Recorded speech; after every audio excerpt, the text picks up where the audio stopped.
Perasaan barusan gajian, kok uang aku tinggal segini ya? Emang aku bisa ngapain aja sih? Gak mungkin, pasti ini keselip-selip.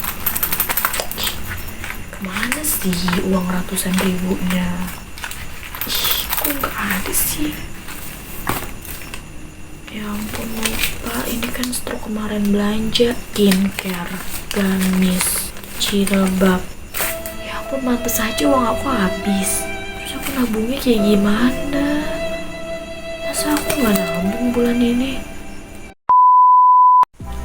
Sobat Female, pernah gak kamu ngalamin kejadian-kejadian kayak tadi? Pernah atau bahkan masih sering sampai sekarang? Kamu tuh ngerasanya aku gajian, tapi kok kenapa gajian aku tuh kayak cuma lewat doang? Atau kamu ngerasa kayak yang sebenarnya gaji aku tuh gak terpuruk amat? Kalau aku mau compare sama teman-teman aku yang lain, masih ada kok yang lebih low dibandingkan aku. Tapi kenapa aku tuh kayak yang gak bisa menikmati gaji aku?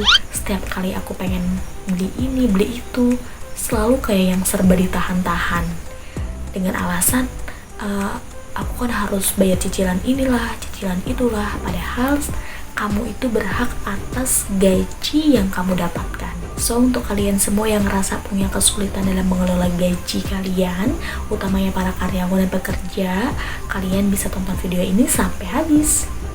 Di video aku kali ini, aku bakal kasih tahu ke teman-teman semua 3 metode mengelola gaji bulanan, especially 3 juta per bulan. Mungkin teman-teman bakal nanya, kok angka 3 juta sih yang diambil? Tadinya sih aku mau ambil UMR gitu kan, sesuai dengan UMR. Cuman karena aku berpikir tiap UMR daerah itu beda-beda, jadi aku ambil middle-nya aja, aku ambil tengah-tengahnya aja, jadi 3 juta per bulan. Nah, metodenya itu yang pertama ada metode 80-20. Maksudnya apa?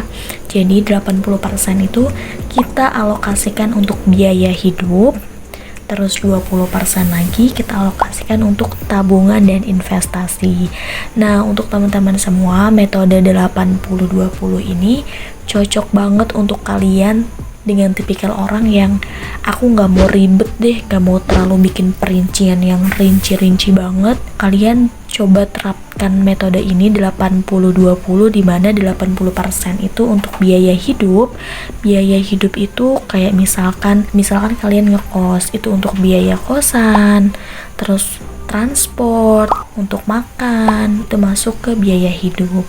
Nah, 20%-nya kalian alokasikan untuk tabungan atau investasi. Nah, yang kalian harus perhatikan kalau kalian pakai metode 80-20 ini, karena ini tuh nggak begitu diperinci-perinci banget, jadi kalian tuh harus berhati-hati. Pas kalian dapat gaji, kalian langsung pisahkan mana sih yang buat sewa, mana sih yang buat bayar transport, hiburan, makan, belanja. Harus bener-bener kalian pisahkan, harus kalian pilah-pilah. Dan usahakan kalian itu bisa nabung lebih dari 20% gaji kalian, karena semakin kita itu punya tabungan banyak, kedepannya akan lebih mudah kalau kita butuh something yang sifatnya itu accident mendadak. Terus kalau kalian ngerasa kayak yang, tapi kan pengeluaran aku tuh lebih dari 80%, terus gimana dong solusinya? Kalau kalian tuh ngerasa pengeluaran kalian lebih dari 80%, so kalian harus benar-benar mencoret pengeluaran yang gak perlu.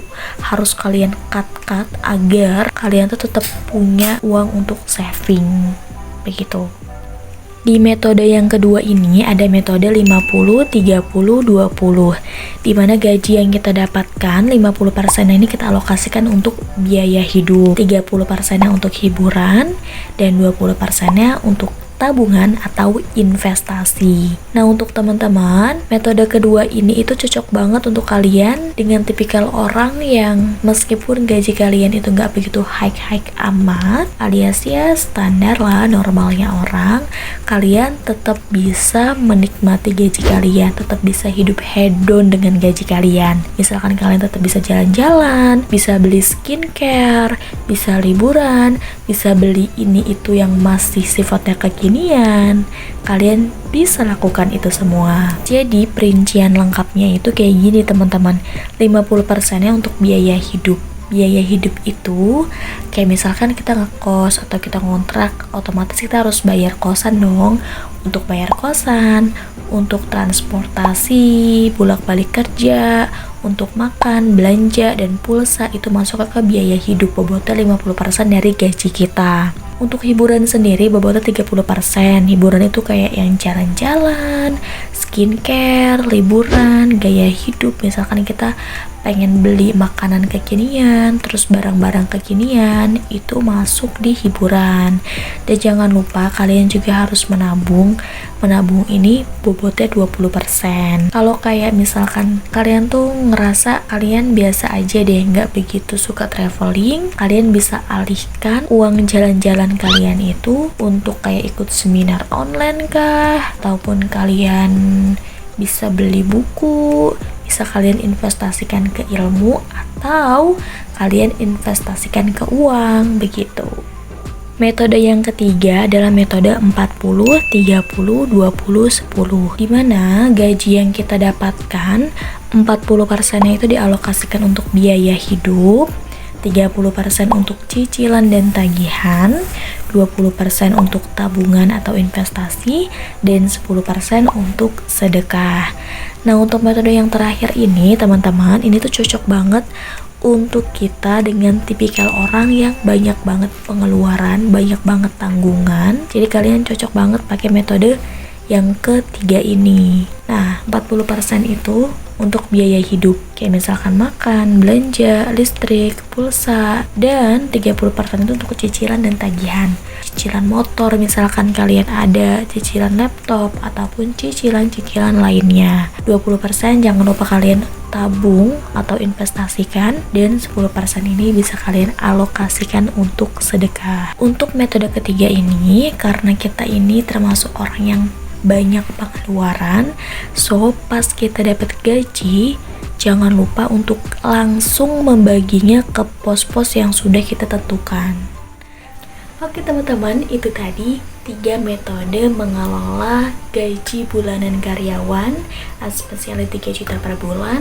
Semoga bisa bermanfaat. Kalau teman-teman ada masukan, kritik, dan saran yang membangun, silahkan langsung aja ketik di kolom komentar. Jangan lupa bantu channel YouTube aku agar terus berkembang dengan cara subscribe dan nyalain bell notification-nya agar kalian next time kalau aku upload video terbaru bisa jadi orang pertama yang nonton video aku.